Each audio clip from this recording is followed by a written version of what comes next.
My entitled parents are giving away my car to my sibling, all because my sibling doesn't have a car that works and they need something to get around. And despite the fact that we agreed I could store my car at their place while working in a big city, they still refuse to consult me first about giving my car away to a sibling that I know will not take care of it. And now because of this, I am seriously considering cutting my family off, because this is a serious violation of my trust and I just simply don't know what to do. Here's what's going on. Okay, to start things out, my parents bought both my older siblings who are 2 years older, as well as myself, brand new cars when we turned 16. The deal was that they get us the first one, and what we do with it is up to us. While my siblings ran their car into the ground and never treated it with care, as they literally had multiple accidents and never washed it or maintained it, etc. On the other hand, I absolutely cherish mine. I did frequent maintenance, I washed it, I did detailing on it, and as a result, it ran like a dream. Well, I recently moved for work to a big city where you don't really need a car, with plans of leaving in 3 years. I then asked my parents if I could keep my car at their second home, thinking that it was helping me and them out, because for context, they didn't have a vehicle there and they could absolutely use the help. And when I offered this, they said no problem. And it's important to note that the entire idea was that I will take my car back in 3 years when I leave the city. Well, about a few months ago, my father started making comments about giving the car to my sibling because their car was in such bad shape and how they needed a new one. And it's important to note that because the conversation was never like, oh, let's let them borrow it while you're not using it, but instead it was completely gifting them the car entirely. Now, I repeatedly said I was not okay with this, and I planned on taking my car back in a few years, and I worried that they wouldn't care for my car in the way that I've kept it maintained. Now, this is where things get a little bit tricky. When I stored the car at their house, I signed it over to them in case anything happened, and since we live in different parts of the country. But now, they're telling me that there's nothing I can do about it, and they're giving my sibling the car, to the point where they shipped it back across the country and asked me to sign a document gifting it to them. Now, it's not about the monetary value of the car, as my father offered to pay me for it, maybe a few $1,000s, but it's really about the fact that the car is completely paid off and it runs great. I also wasn't even planning on getting a new car when moving because I won't be able to afford it. And now because of all of this, I'm seriously considering cutting my family off. I mean, my father is just completely going against my wishes and gifting my perfectly good car to my sibling when I have begged him not to do it. He is completely unwilling to hear me out as to why I don't want him to give it to them, and essentially telling me that I have no say in the matter, not caring about the position it will put me in a few years when I move and need a car. And mind you, I have over $200,000 in student loans I'm trying to aggressively pay off, while also saving for a house and starting a family. Now, when it comes to my sibling, I tried to originally resolve the issue with my father, as he was the only one who made this decision. But when he said he was still gifting the car, I called my sibling and I apologized, saying that they couldn't have it, and was abruptly just shut down by them saying, "I'm not talking to you about this." And they said that over and over again. And you know what? I was honestly in a state of shock. I thought surely if they knew this wasn't something I agreed to, they would immediately say that they weren't accepting the car because it is wrong. But instead, it seems like they have no problem taking it from me with no remorse of what it will do to me, and they're just unwilling to also hear me out. Now, my mother just keeps saying, "Oh, I'm not getting involved." And my issue with this is that she told my father he needed to call me to discuss because he was deciding to do all these things. You know, like shipping my car across the country and then telling my sibling they can have it, which to me seems like she knows that what's happening is wrong, but instead she's choosing to feign ignorance. She won't talk to me about it at all, except to tell me to leave my sibling alone and that this is not their fault and that my father decided to do this. I am honestly shocked about this entire situation and how everyone is acting like me being upset is completely ridiculous. I'm thinking about cutting them off because if they can act this way, then I just don't want to be associated with people like this. If they were my friends and not family, I wouldn't think twice about cutting them off. But regardless of what happens with the car, I still think I want to cut ties with them because why would I want people like this in my life who are unable to recognize that what they're doing is wrong? But with that in mind, I'm also really struggling with actually cutting ties with them. So seriously, am I overreacting here? Because right now I just don't know what to do.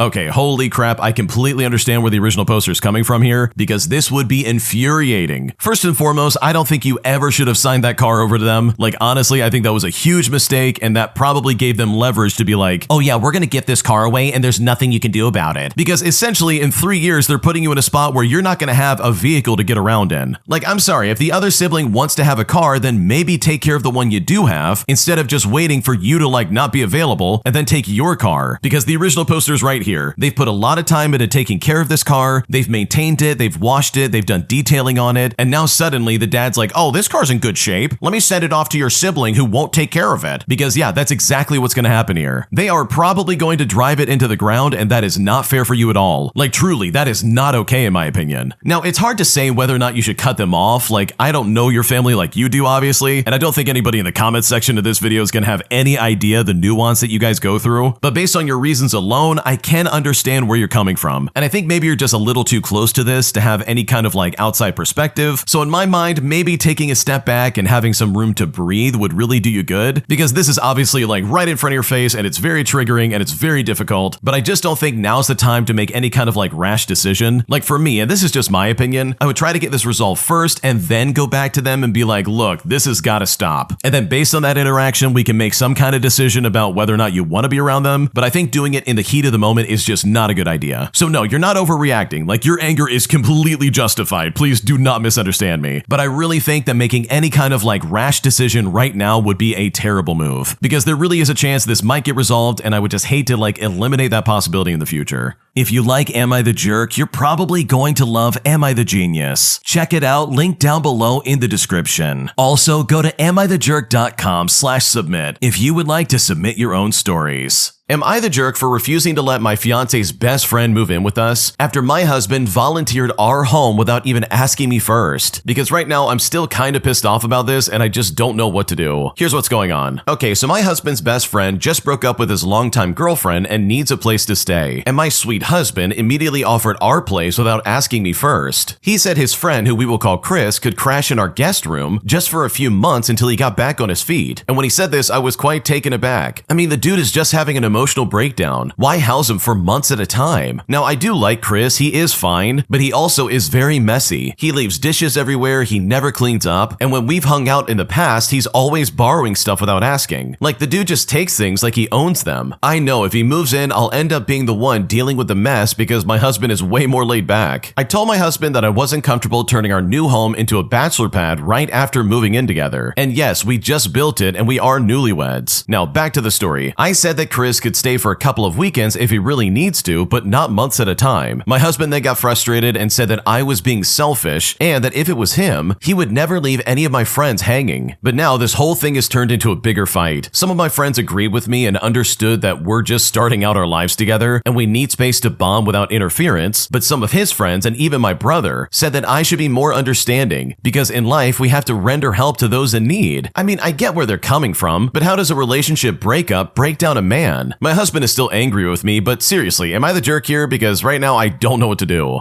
Okay, for me, I don't think you're the jerk at all. Mostly because you said it best. Like, you guys are newlyweds, you just built this house, and now your husband's basically like volunteering the house just so his friend can move in, all because he's going through a rough time. And it doesn't sound like this guy's gonna be homeless or anything like that. It just seems like he's going through a hard time, and it's like, okay, like, what's going on right now? So no, you're not the jerk. I think your husband's being very weird, and that is unfair for you. Especially with him not asking you first about this guy moving in. Like, that's kind of intrusive, and I would not be okay with that. Am I the jerk for wanting my dead father's motorcycle back after his best friend took it and refuses to give it back to me? Because even though this bike is rightfully mine, I want to sell it so that I can pay for all of my dad's funeral services and so I can keep my father's house from getting foreclosed. Because right now I'm really being left with no options and I just seriously don't know what to do. Here's what's going on. Okay, let me first say that I don't really think I'm the jerk here, but honestly, I'll let you be the judge of that. So to start things out, my father died and him and I were really close. So his death was super hard on me. My father also didn't have life insurance, meaning that it was left to me to really fund everything that comes with someone passing. He did, however, have a few assets, of which the most pricey was his fairly new bike. Now, this motorcycle in question was bought in cash and belonged only to him. Also, the price of the bike would have paid off most of his bills and his funeral, so I was planning to just sell it right then and there. Well, his best friend, who I'll call Richard, had the bike in his possession because he was given the keys by my dad's girlfriend, who I will call Mary, who's someone he was dating for about 4 weeks. And Mary gave Richard the bike because she didn't know how to ride it. Now, I was okay with this at first because I trusted her and him to keep it safe. As his child and the only one that he spoke to, it was all left to me to gather the funds to do what needed to be done. And you know what? Richard knew this. From the very beginning, I told Richard that I had no funds myself and I needed to sell the bike to pay for everything. I also want to say that his friends and Richard did raise money to help, and my family also helped, but it just wasn't enough. I had to borrow a large sum of money in order to keep from losing the house, house and to pay for his service bills extra. And now I'm left with a pile of my dad's bills, his house that is buried in mortgage, and no dad, who truly was my anchor in life. Ever since the services, Richard and Mary have apparently gotten together and no longer speak to me. They refuse to answer my calls or return the bike that is still in Richard's possession. It appears that Mary told Richard that my dad wanted him to have the bike, and now he claims that the bike is his and that I should stop bothering him. I only text him to return the bike so that I can get it sold off, just so I can pay for the services, because the funeral home gave me a deadline. He said he was going to return it at first, but never told me when, and on top of that, when he set a date to drop it off, he just never showed up, and this continued for a couple of months. But I really only texted him like 5 or 6 times in like 4 months, and I even stopped calling after he stopped answering. I tried to reach out to his friends or family to get him to meet with me, because at first I was clueless because Richard just stopped talking to me and never really told me why. I had to borrow the money for the services, but I'm still dealing with all of the other debts. Now, I don't know if what Mary said was true, as she does not speak to me or anybody else in my family anymore, and there was also nobody left, and Richard has no legal rights to the bike. So am I the jerk for wanting him to return the bike so that I can sell it in order to pay for my dad's bills and just keep the family home? Because right now I'm very frustrated and I don't know how to fix this. Okay, first and foremost, no, you are not the jerk. Richard and Mary are completely out of line. They're being so obnoxious here. Like, seriously, it's not their bike. And the fact that they're giving you the runaround and trying to be like, oh yeah, we'll get it back to you, only to them be like, yeah, we're not going to do it now. We're just going to skate by and do it later. Like, they're just stringing you along over and over again. That is so unfair. So no, you're not the jerk. I would sell that thing immediately. It would literally pay for everything from the sounds of it, and it's just so stupid to keep it around. And if there is a case that, yeah, this is your bike, I would probably even get like a lawyer involved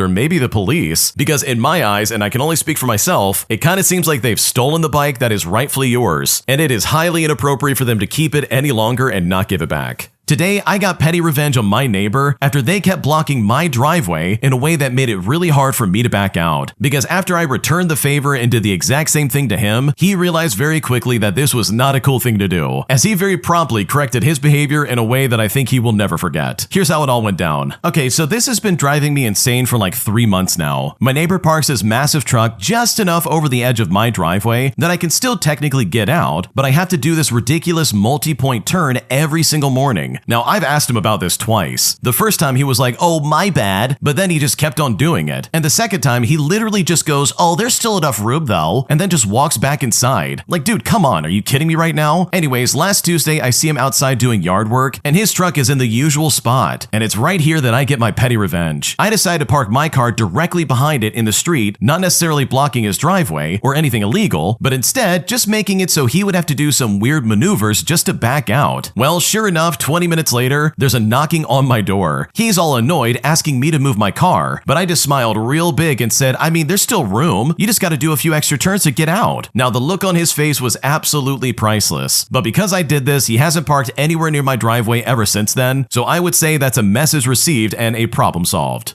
Okay, I love this because this is so true. Like, this is the classic case of getting a taste of your own medicine and just not liking it one bit. So good for the original poster, because from the sounds of it, their neighbor deserved to get treated like this. An entitled jerk hits my sister's car and completely totals it. But instead of just paying the measly $350 that it would cost to like settle all of this genius decides to go to court instead, resulting in them not only losing the case, but also having to pay a couple $1,000s more that I'm sure they were not expecting. Here's how it happened. Okay, so this happened back in the day in 2006, and it's right about this time that my big sister had just started driving on her own. Now, my parents did as what most parents would do at the time, where they bought her the biggest pile of crap car they could possibly find. It was relatively reliable, but it was a gold Geo Metro from the 80s. It was a beater, rusty, dented, and dinged, and it was very ugly, and importantly for this story, one of the mirrors was duct taped on. One afternoon in the fading light, she was driving to our local Pizza Hut to pick up her paycheck, and on that fateful day, as the sun was going down, someone in a big black Suburban type vehicle backed into her front driver's side pretty hard. So hard, in fact, that the car was completely totaled, but luckily my sister was fine. Now, both parties had insurance, and they called the police to take an official report, and my parents started to hunt for a new car. Well, some time passes and they get a letter from the Suburban's insurance agency asking for our insurance to cover the cost of the damage done to the Suburban. The Suburban driver was alleging that my sister had been speeding through the parking lot and was therefore at fault. Well, this was news to my parents, so they grilled my sister, who swore up and down and sideways that she was not speeding, and actually that she was just going much slower than normal because as the sun was setting, it was hitting the windshield in such a way that really made visibility accessibility difficult. In fact, after some digging, they found in the police report, the sheriff's deputy had noted that the mirror that was duct taped on fell straight down. So not only had my sister not been speeding, but she was very nearly or completely stopped at the time of the incident. Well, my parents' insurance sent a letter back stating that my sister had not been at fault for the incident, and they were willing to accept the total. I mean, they had paid for the car several months earlier, which was a paltry sum of like $350. Well, the lady who hit my sister responded back that she would not be paying for anything, as she was very confident that she was not at fault, and even told my parents that they would just have to take her to small claims court. Well, when my parents heard that, they responded by being like, okay, go for it, and did exactly that. In order to get all the paperwork in line for a small claims court, they had to take this crappy little Geo Metro to an auto body shop and get an estimate for how much it would cost to replace the panels that this lady had completely totaled. Well, a car that old was difficult to find parts for, and so they were unable to find anything to replace the panels and the door. So they gave her a quote for how much it would be to repair those panels, as well as replace the tire and suspension bits that she literally messed up by backing into it, and that totaled out to about $4,000. Now, just before court, they did attempt to go to mediation with her, just in some kind of attempt to get her to pay $350 that they had initially bought the car for, but unfortunately, or fortunately, depending on how you look at it, she was still convinced that she was not at fault. Well, long story short, my parents were awarded the full $4,000, and it was determined that the lady did not check behind her thoroughly enough before backing out of the parking spot. And that, my friends, is how my parents made over $3,000 on a $300 car.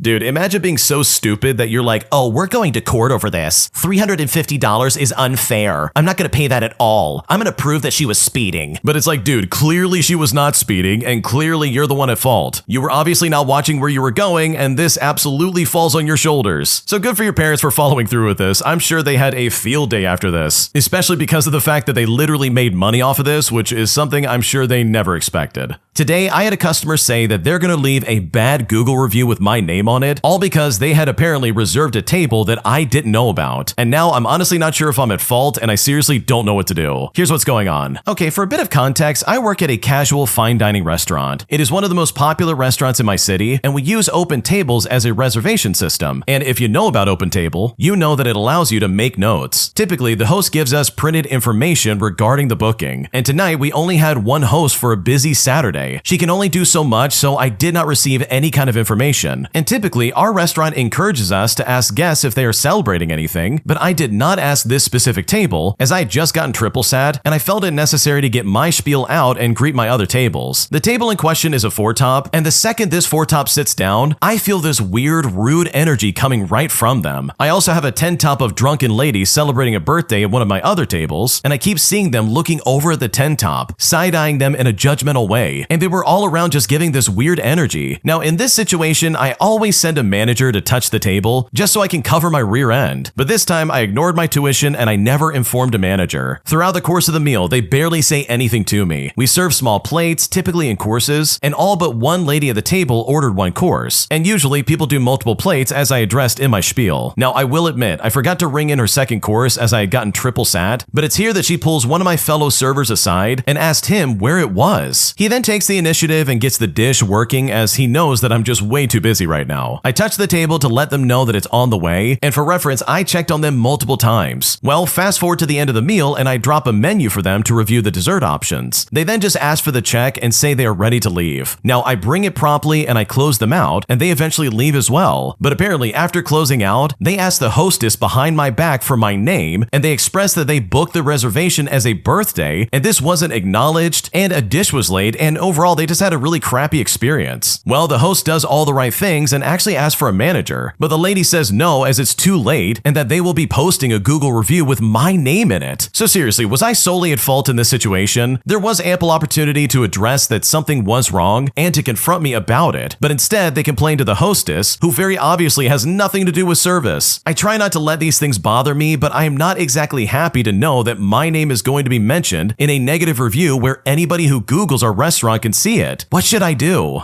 Okay, this is absolutely not your fault in my opinion, and if anything, this falls on the customer. Seriously, who goes to a restaurant and then just sits there and doesn't say anything about reserving a table? Why wait until the end of it just to then be like, oh, we're gonna post a bad review, just you wait. Like, was that their plan the entire time? Sit there and be like, oh, let's see if they forget. Oh my god, I wonder if they're gonna forget about a reservation. When like in reality, she could have been like, hey, actually, I think we have a reserved table. Could you look into that? And then just like that, it would have been fixed. But instead, they decided to take the petty route and be like, oh, we're gonna complain now. Like, they didn't want this fixed or resolved in any kind of way. They just wanted to make you look bad in the process, and that is so messed up. So no, I don't think you're at fault at all, because minor mistakes absolutely happen all the time in whatever job you're doing. And the fact that the customer stayed quiet about all of this, in my opinion, is their fault and not yours. An entitled Karen tries to steal my car I use for work, as she jumps in the driver's seat, frantically trying to start it and make a getaway. But I stop her right in time and drag her out of my car. And as a result, she threatens to call the police and have me arrested. Here's what happened. So for a bit of context, I work in pest control, and it's a pretty fun job. I get to meet lots of people every day, and I see a variety of entitled people as well. People glad to see me, and sometimes people jumping with happiness, shouting for joy that the pest control guy has finally arrived. So for the most part, it's a pretty good gig. So you'll be just as surprised as I was that this story isn't about that. I had just completed a good day's work, 2 rat jobs, 2 bed bug jobs, and 4 jobs involving hornets. I then realize it's only 2 in the afternoon when I get off 4:30. I head back to the office and think about all the fun paperwork I can do to ease out this month's paycheck. We usually get 5 to 10% commission on all the jobs that we do that's over $400. I park my car and start reaching for my pocket to lock the car when suddenly I hear a child yelling, "I want that one!" I look to see the kid running over with her Karen-looking mom right behind her. The mom keeps her distance, but the kid is really interested in the car. It's a brand new VW Caddy Maxi, so I understand her fully. I go up to the kid and start talking to her about the car. I started talking to her about what I do for a living and giving her the same speech I give all curious kids who come along. She, of course, doesn't pay any attention to me and manages to open the passenger side of my door. I carefully close the door so I don't get her fingers in there by accident, and I tell her that's not okay, all the way up until I feel a hand on my shoulder. It's the entitled Karen of this story. She looks at me and says, "How dare you not let my kid get in the car? You're clearly done with it, and now it's our turn to use it." I looked at this entitled Karen and I was just stunned until I remembered that our office is neighbors with a car rental company. I look at her and I say, "Oh, no ma'am. As you can see, this car has company logos on it. We are neighbors of the car rental place." And I said this up until she started interrupting me as she screamed at me in my face, "This is outrageous. I demand to talk to your boss. You can't just refuse a customer." And she says this in a snarky tone, getting so close to me that I can smell the free coffee of the rental place on her breath. I calmly say, "Listen, this is property of the company I work for, not the rental place you're trying to get a car. And as you can see, if you compare the logo above the door you just walked out of, the logo on my car and the logo on my clothes all match." And that's when this entitled Karen starts acting in a way that really was unexpected, as she begins to accuse me of lying and demanding that I hand the car over. So without even double checking, she frowns and says, "You are lying. I demand to get your manager right now." And at this point, I was fed up. So I said, "Okay," and I went in to grab the boss of the rental place. So we have had lunch several times before, and I have even sold him some stuff off the clock. But when I reach him and we finally make our way out to the car, I see this entitled Karen is in my driver's seat, and the little kid is trying to jump in the passenger seat. I reach for my pocket looking for the keys, but I realize they are in the van. So I run up to the car, and luckily for me, the stupid entitled Karen doesn't know that on newer cars, you don't need to put the key in the ignition. She starts to search around the car, desperately trying to figure out where to put the keys in. So I end up having to forcefully drag her out of my car when she does the typical drama thing and goes completely limp, as to make it seem like I'm using way too much force and hurting her, which I wasn't and didn't in the slightest. As soon as I get her out of the car, she starts screaming and crying on the ground, yelling that I apparently had broken her arm. The boss of the rental place comes around to our side and starts shouting at this entitled Karen, telling her that this is why she was kicked out of his store in the first place. You can't just steal someone's car. Suddenly, this entitled Karen amazingly jolts back to her normal self and starts screaming that she's gonna call the police. And when she said that, we both busted up laughing and signaled up to the camera that's pointing square square on that piece of the parking lot. Completely defeated, she stood up, grabbed her kid, and muttered away, all while the little kid was crying that she didn't get a chance to go in my car. The audacity of this Karen to jump into this guy's car and assume that she could just drive off with it is seriously unhinged. Like, what on earth was she seriously thinking? I'm honestly surprised that the police weren't called in this situation, but maybe there's a cultural difference here that I'm not aware of in Sweden. If you have any insight in that regard, let us know in the comments section. I'd love to hear about it. But that is honestly an insane situation to be stuck in, and thankfully the entitled Karen didn't know how to start that car, because otherwise she probably would have been out of there with that car much faster than they would have had a chance to try and stop her. If you like Am I the Jerk, you're probably going to love Am I the Genius. Check it out, link down below in the description. My entitled coworker is constantly complaining about his hours, as well as the heavy lifting our job entails, and it's honestly all very obnoxious. So for the sake of anonymity, I'm gonna keep things vague for obvious reasons. I work for a company that produces specialty products for customers. It's basic, mind-numbing, and it's process work. Although easy, it entails quite a bit of heavyish lifting. It's fast-paced, and it's constant for the entire shift. Depending on how exactly you're doing, shifts can be anywhere from 8 to 12 hours long. Anyways, a new employee starts a while back on a casual on-call basis. Being winter and with COVID still rampant in our country, we had people calling out frequently. So this new person, who I will refer to as newbie, got called in quite a lot to start off with. Our staff, as people usually do, became well again and started returning to work, meaning that the newbie started picking up less shifts. Well, this didn't sit well with the newbie. So for a bit of clarity, I myself am middle-aged, and the newbie, if I had to guess, would easily be 10 years my senior, give or take. So the newbie's floodgates open up, beginning with them saying, "Why aren't I working every day now? When I started, I was getting shifts every day, and now I'm barely getting 3 a week.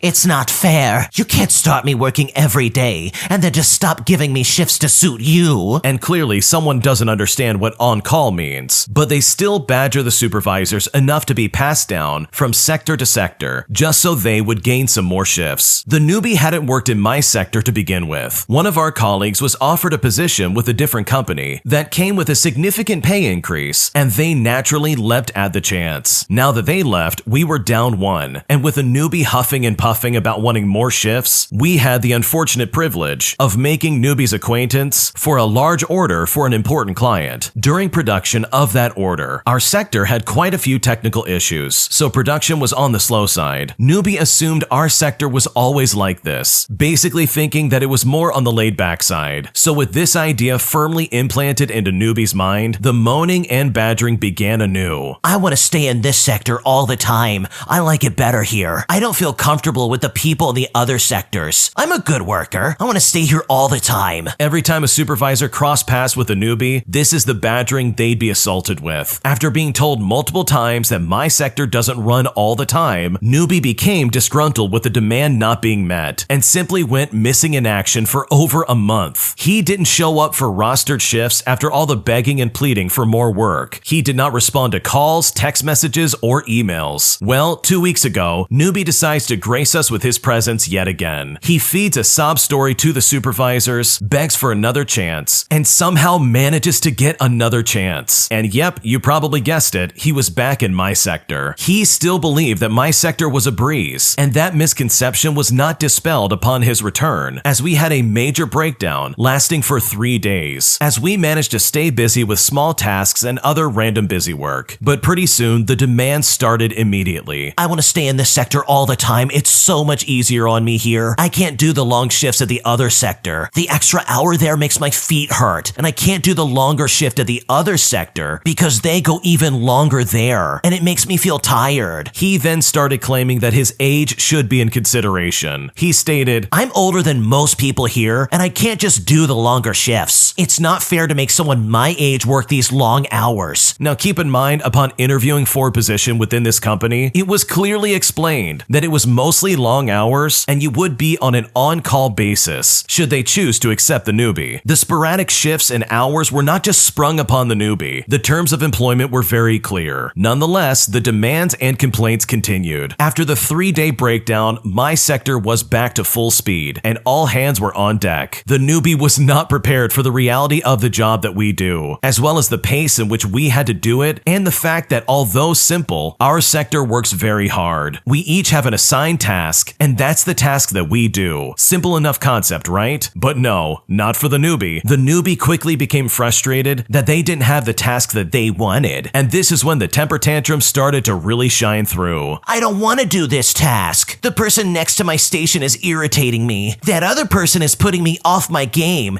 and I can't do my task right because of it. The newbie accosted another supervisor about working in my sector all the time. This particular supervisor doesn't play games and factually stated, you are on an on-call basis. That means that you work where you are needed. And then they just continued on their way. Well, the newbie was rather disgruntled with that response and proceeded to moan and groan about the supervisor to the entire sector. That was just incredibly rude. What an arrogant jerk. I'm so much older than the supervisor. Who does he think he is to speak to me in that manner? With a variety of other colorful words thrown in there in the mix, if you know what I mean. After 5 days of hard manual labor, the newbie is sore, tired, and has threatened to quit for the past 3 days, and has now decided that spending their shift doing their assigned task is also not fair. So everyone in the sector should be taught how to do every task, and we should all rotate like they do in other sectors. As a note, my sector has always worked this way, but according to the newbie, this just isn't fair. So our whole sector needs to change our methods to accommodate an on-call casual employee.